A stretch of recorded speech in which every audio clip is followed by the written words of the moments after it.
Good morning, student. Today we are going to study next chapter, chapter number 5. The name of the chapter is The 100 Dresses, part 1. And this chapter has been written by E.L. Bisor Easter. E.L. Bisor Easter का जो birth था मई 9 में हुआ और 1906 में, और जुलाई 15 1998 में उनकी डेथ हो गई। वो अमेरिकन राइटर थी और चिल्ड्रन के लिए वो लिखा करती थी। राइटर के लिए इतना ही काफ़ी है। और थोड़ा सा मैं आपको बता दूं बच्चों, 1608 में जो पॉलिश थे, पॉलिश यानी कि पोलैंड के लोगों को पॉलिश बोलते हैं। पोलैंड के लोग इमिग्रेंट हुए, अमेरिका में वो आए। इमिग्रेंट मतलब एक देश से दूसरे देश में जाना। अमेरिका में वो आए और अमेरिका में आके रहने लगे।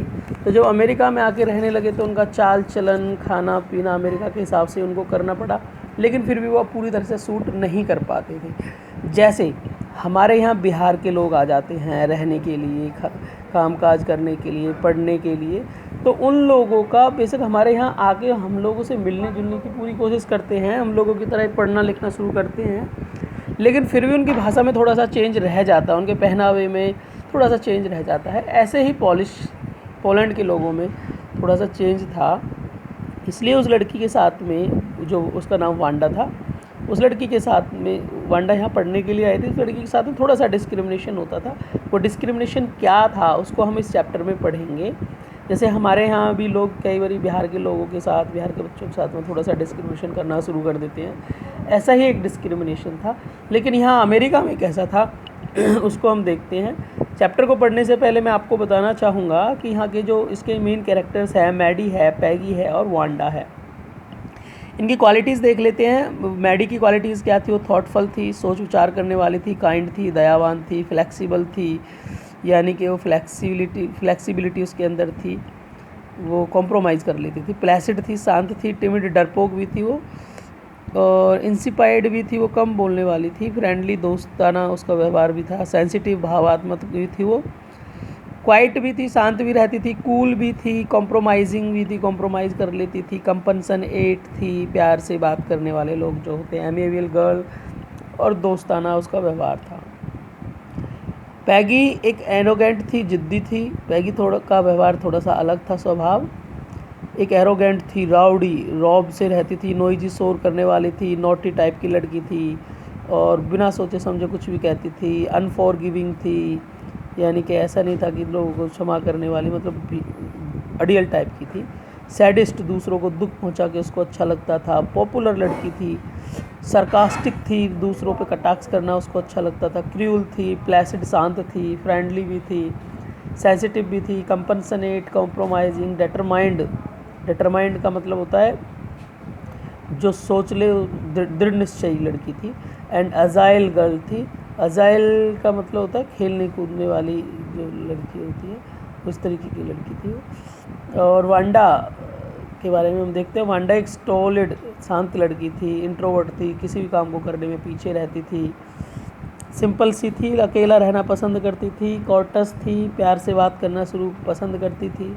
कंटेंटेड थी, बहुत संतुष्ट रहती थी। इंटरप्रिट थी, कम बोलती थी। फ्रेंडली थी, दोस्तों के साथ दोस्ताना व्यवहार था। सेंसिटिव थी, भावात्मक व्यवहार था। क्वाइट थी, चुपचाप रहती थी। कूल भी रहती थी। कॉम्प्रोमाइजिंग भी थी, कॉम्प्रोमाइज़ भी कर लेती थी। एंड कॉम्पनसनेट भी थी, कॉम्पनसनेट भी कर लेती थी। प्यार से बात करने वाली लड़की थी। अब हम चैप्टर को पढ़ना शुरू करते हैं। देखिए यहाँ चैप्टर आपका शुरू है। Today Monday, Wanda Petronski was not in her seat. आज मंडे का दिन है और वांडा पेट्रोन्स्की अपनी सीट पर नहीं है। But nobody, not even Peggy and Madeline, the girls who started all the fun, notice her absence. Madeline और पैगी जो उसका मजाक उड़ाया करती थी, उन्होंने भी उसको नोटिस नहीं किया। Usually Wanda sat in the seat next to the last seat in the last row in the room number 13। Room number 13 में वो लास्ट रो में, लास्ट रो से पहली वाली सीट पे वांडा बैठा करती थी अक्सर। फिर वो she sat in the corner of the room where the rough boys who did not make good marks sat. वो उस जगह बैठा करती थी जहाँ पे रफ लड़के बैठा करते थे, जिनके नंबर अच्छे नहीं आते थे।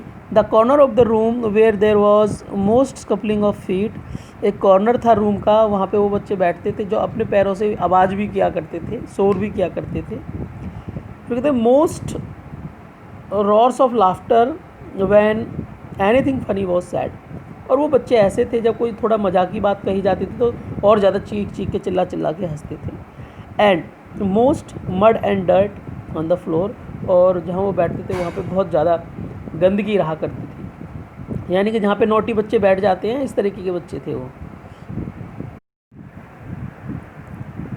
फिर वो कहता है Wanda did not sit there because she was rough and noisy, Wanda वहाँ इसलिए नहीं बैठती थी क्योंकि वो रफ थी या नॉइजी थी। ऑन द कंट्रेरी, इसके विपरीत शी वॉज वेरी क्वाइट, वो तो बड़ी शांत थी। And rarely said anything at all, और बड़ी मुश्किल से कुछ कहा करती थी। And nobody had ever heard her laugh out loud, और किसी ने भी उसकी आवाज़ ज़्यादा तेज़ आवाज़ में हंसते हुए नहीं सुनी थी। समटाइम्स, कभी कभी, she twisted her mouth into a crooked short, कभी कभी वो अपना मुंह अजीब सी स्माइल में मोड़ के हंस दिया करती थी बस। बट दैट वॉज ऑल, बस इतना ही करती थी, उससे ज़्यादा कुछ नहीं। बेढंगा सा मुंह बना के ना, क्रूक्ड बेढंगा सा मुंह बना के हंस देती थी बस, इससे ज़्यादा कुछ नहीं करती थी। जब कोई उसको छेड़ता था, उसको टॉन्ट करता था उसके ऊपर, तो ही बस मुंह बना लेती थी और कुछ नहीं करती थी इससे ज़्यादा। Nobody knew exactly why Wanda sat in that seat, कोई भी एग्जैक्टली नहीं जानता था कि वांडा उस सीट पे क्यों बैठती थी। अनलेस, चाहे, it was because she came all the way from Boggin side, वो शायद इसलिए था, चाहे वो बोगिन साइड से आती थी, लेकिन कोई नहीं जानता था क्यों बैठती थी वो। And her feet were usually caked with dry mud, और उसके जो पैर थे वो सूखी जो धूल थी उससे सने रहते थे। But no one really thought much about Wanda Petronski, लेकिन कोई भी वास्तव में बहुत ज़्यादा नहीं सोचता था वांडा पेट्रोन्स्की के बारे में। Once she sat in the corner of the room, एक बार अगर वो रूम के कॉर्नर में बैठ जाती थी तो। The time when they thought about Wanda was outside of the school hours, at noon time when they were coming back to school, or in the morning early before school began. वो केवल Wanda के बारे में तभी सोचा करते थे जो स्कूल से बाहर होते थे, स्कूल के समय से बाहर का जो समय रहता था, जैसे कि जब सुबह वो स्कूल आती थी या जब स्कूल से अपने घर जाते थे दोपहर को, तभी वो वांडा के बारे में सोचते थे। When groups of 2 or 3, 2 और 3 लड़कियों का ग्रुप, और इवन मोर, ज़्यादा भी लड़कियों का ग्रुप होता था, would be talking and laughing on their way to the school yard, जब वो हंसती रहती थी स्कूल यार्ड पे आने के लिए, स्कूल यार्ड तक आने के लिए हंसती रहती थी, केवल तभी उसके बारे में लोग बच्चे सोचते थे। फिर कहता था नेक्स्ट डे, अगले दिन ट्यूसडे था, Wanda was not in school, इधर वांडा स्कूल में भी नहीं थी। And nobody noticed her absence again, और दोबारा से उसका जो एब्सेंस था किसी ने नोटिस नहीं किया। बट ऑन वेंसडे, लेकिन वेंसडे को Peggy and Maddie, who sat down front with other children who got good marks and who did not track in a whole lot of mud. तो कहते लेकिन वेंसडे को जो पैगी और मैडी थी, जो वहाँ हु सैट जो वहाँ बैठती थी, जहाँ पे वो बच्चे बैठते थे जो अच्छे मार्क्स लेके आते थे, did not track in whole of lot of mud, यानी कि उसके पैर गंदे नहीं होते थे। डिड नॉट नोटिस, उसने नोटिस किया दैट वांडा वॉजंट देयर, कि वांडा वहाँ नहीं थी। किसने नोटिस किया भी उसको? पैगी ने और मैडी ने। Peggy was the most popular girl in school, जो पैगी थी अपने स्कूल में सबसे ज़्यादा पॉपुलर थी, प्रसिद्ध थी। शी वॉज प्रीटी, बहुत सुंदर भी थी। She had many pretty cloth, उसके पास सुंदर सुंदर कपड़े थे। And her hair was curly, उसके बाल जो थे घुंघराले थे। Maddie was her closest friend, Maddie उसकी बहुत क्लोजेस्ट फ्रेंड थी। The reason Peggy and Maddie notice Wanda's absence was, Peggy और मैडी ने जो वांडा को एब्सेंस को नोटिस किया, इसका कारण था कि because Wanda had made them late to school, क्योंकि वांडा की वजह से वो लेट हो जाते थे।